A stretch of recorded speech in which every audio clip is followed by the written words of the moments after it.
Obviously, reptile keeping can be kind of expensive. The number one comment I get on the videos about expensive reptiles is, but I'm too poor, I'm too broke. So today, this video is for you. We're counting down the top 5 most inexpensive reptiles. My name's Adam, this is Diamond, you're watching Wickens Wicked Reptiles. Stick around.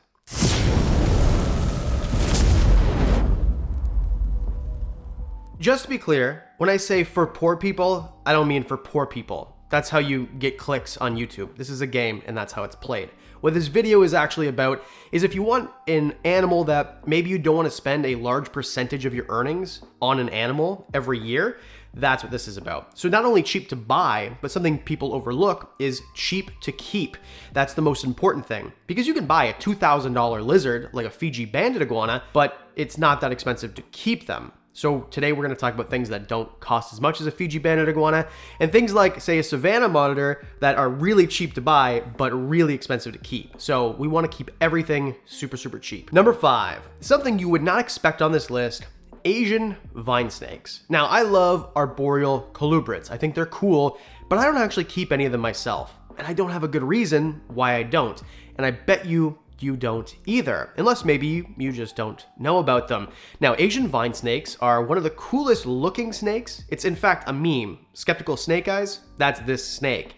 Now, you're gonna find them in the wild all over Asia, right? Mainland Asia, Southeast Asia, islands, they're basically everywhere in a lot of parts. So I found these in Bali, Indonesia. I found them in Thailand as well. There's different species, but in captivity, they're all gonna be likely the same. Now, the one issue that I will say, and the reason they're so high up on the list, is you know me. I prefer that you buy animals that are bred in captivity. Just easier, you don't have to worry about them being sourced and taken out of the environment if there's a big supply here. They don't come in with parasites if they're bred in captivity, where in the wild, oftentimes they are. So those are my gripes, and we see them bred a little bit more in captivity now, and I think when people realize if you want a really cool green arboreal snake and you don't have the money for an emerald tree boa or a green tree python, these may be your next best option. Now keep in mind, they're much slimmer. They're gonna be much smaller than either of those options I said. I mean, an emerald tree boa has a bulldog head. These guys have small triangular heads, which makes them look a little bit venomous because they are. But hold on, you can handle them, it'll be fine. These are a rear fang venomous snake, which means you don't have to worry about them envenomating you to the point where you lose an arm or lose a hand. It's gonna be fine if they bite you, maybe some swelling and some stinging and some itching, or maybe nothing at all.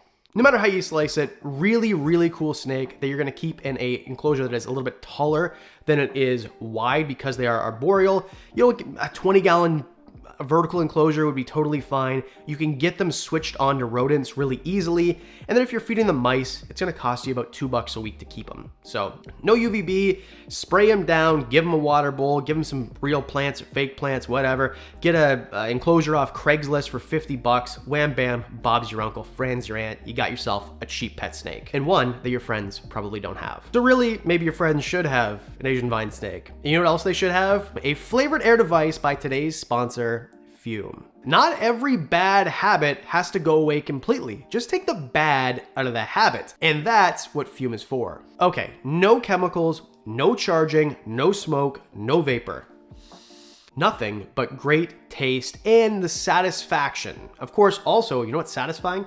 This is an ergonomic design. I love the ergonomics of this thing. It's very simple to use as well. You literally pop it open. You stick in your core, which is whatever flavor you like. I really love the sparkling grapefruit. It's one of my favorites now.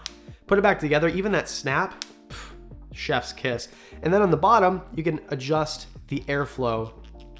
And also it has a magnet and movable parts, and it's just really fun to play with. And what blew me away was the flavor. It's not overpowering, but it's not too subtle either. I think that's the problem with a lot of things in life. The moderation isn't really moderation. It's too little or too much, but this is just right. Plus, Base was launched in January. It's a weighted stand to rest your Fume on when it's not in use, with a magnet inside that keeps your Fume attached. Stopping is something that we all put off because it's hard, but switching to Fume is easy, it's enjoyable, and it's fun. And Fume has served over 150,000 customers and has thousands of success stories. If that many people have done it, you can too. So join Fume in accelerating humanity's breakup with destructive habits by picking up the Journey Pack today. Head to tryfume.com/Wickens or scan the QR code and use code Wickens to get 10% off when you get the Journey Pack today. That's tryfum.com/Wickens to get 10% off. Number 4, Chinese cave geckos. You guys know I'm obsessed with Chinese cave geckos. I love them. And if you're someone who loves leopard geckos or banded geckos, African fat-tailed geckos, these might be right up your alley. And that's simply because they are very, very similar. Now they're from parts of China, Vietnam, depending on the species, and I've had a couple different ones. The reason that they're amazing is because although they're really cool to look at with the red eyes and the very contrasty stripes and bands on them, they are really cheap to buy. I see them all the time for 100 or 150 bucks Canadian, which US is this many dollars as of editing this video. Thanks, Matt, for putting that there. So they're really cheap to buy. And you can house females together if you do your research and understand how. An adult male gecko is going to be smaller than a leopard gecko on average. So I would say a 20-gallon enclosure would be just fine, but they're kept very different. If you know anything about leopard geckos, great. If you don't, there's a video right here all about them. However, the point is leopard geckos like it hot, they like it dry. Chinese cave geckos like it a little cooler and they like it moist. So they have a humidity requirement that's a little different. So you're gonna use a different substrate and you can use a bioactive substrate. So you basically never have to change it.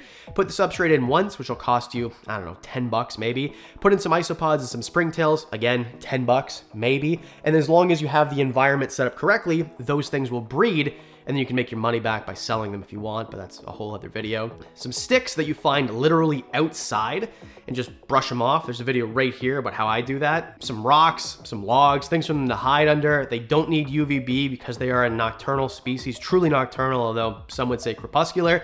And then you feed them bugs, and I'm talking about maybe $2 or $3 a week to feed these things. Like, so inexpensive, and I betcha, again, your friend probably doesn't have one. Number 3, an animal I've never kept and probably won't, Kenyan Sandboas. Now, the reason that I don't think I'll ever keep them is just simply because they're kind of boring, but not if you have them outside the enclosure. Here's what I mean. Kenyan Sandboas are a boa that lives in sand. They are fossorial animals. Fossorial means that they like to burrow. I always say, kind of jokingly, but kind of not, having a fossorial animal like a Kenyan Sandboa in particular is like having a pet box of dirt. That's kind of what it is. You can use play sand, which is great because it's cheap. You can buy like 25 pounds of it or more, 40, 50, I think they're 55-pound bags is what they are, for $5 at your local hardware store, Home Depot, Canadian Tire, Home Hardware, wherever you live. I'll take a pause for everyone to Google what the heck is Canadian Tire. These animals, if you get a male, are 1.5 feet or less. I mean, 1.5 feet would be a really big male Kenyan Sandboa. Females get about, not quite twice that size. 2 feet, 2.5 feet, maybe a little bit bigger, but under 3 feet for sure. So you could easily keep a male in a 10-gallon enclosure. I recommend a 20. A female for sure you can keep in a 20. And they don't really move around that much. These are ambush predators. They'll lay underneath the sand, maybe sometimes with their eyes above, but usually not.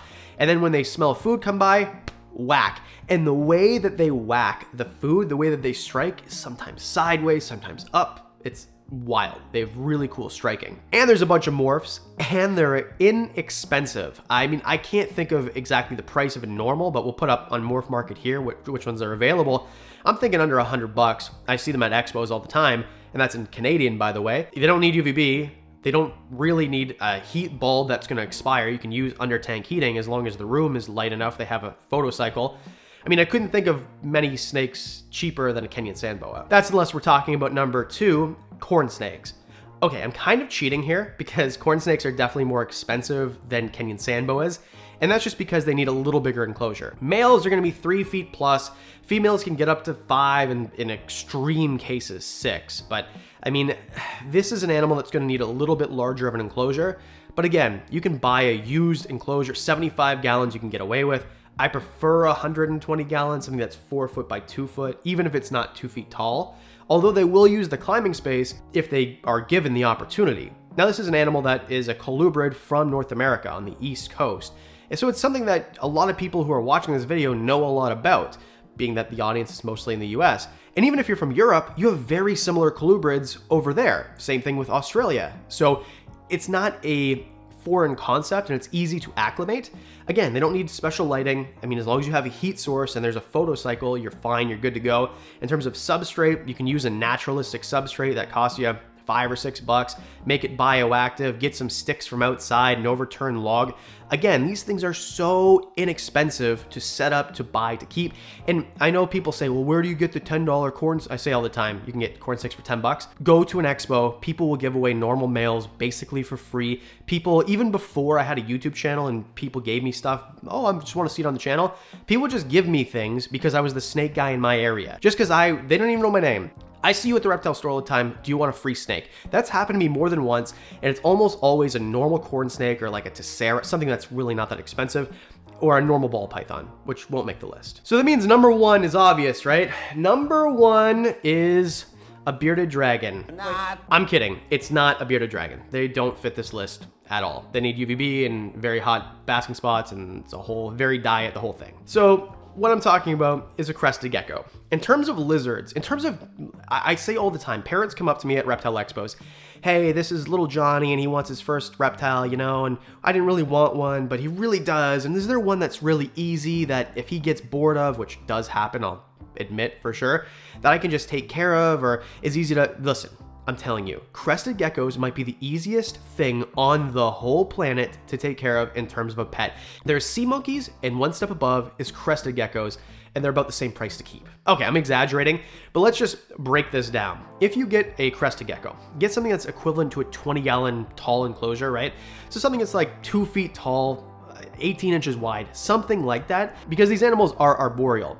Set up some sticks and logs, fake plants from the dollar store, whatever. Make sure they don't have dyes in them, by the way. Silks are usually not the greatest. Get the plastic ones. Give them a feeding dish, which you can buy a sleeve of these plastic feeding dishes for a few bucks, or get one of the metal ones, or use literally a cap from a water bottle or a Gatorade bottle. Once a week, I feed mine crickets. Right? I feed them 10 crickets a week each, about that, which is going to cost you $1, maybe less depending on where you live. And then I feed them Repashy or Pangea or whatever, right? I'm not sponsored by any of the companies, buy whichever one you want.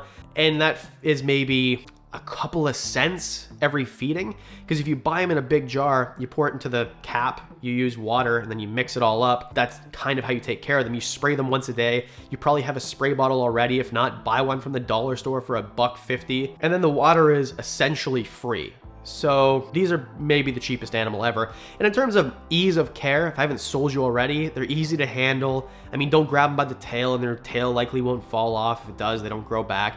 They're gonna lick their own eyeballs. I mean, these guys are really cool, and there's all sorts of morphs. I bought my first 2 crested geckos. Well, actually, I got them for free because someone gave them to me. This was 15 years ago, probably. And the pair that I have now, this is back so long ago that we used to feed them baby food because Repashy wasn't really that available here in Canada.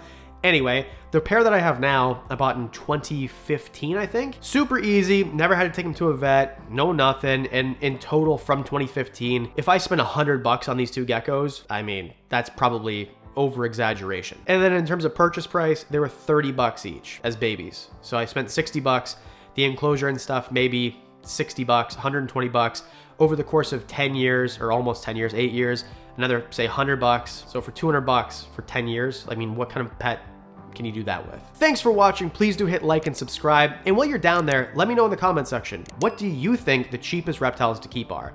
As always, a special thanks to the Patreon supporters. You guys get videos early, discounts on merch, one-on-ones, which I absolutely love. All that and more for as little as $1 a month. That's it, because I do videos on Mondays and Thursdays. That means I'll see you in the next one.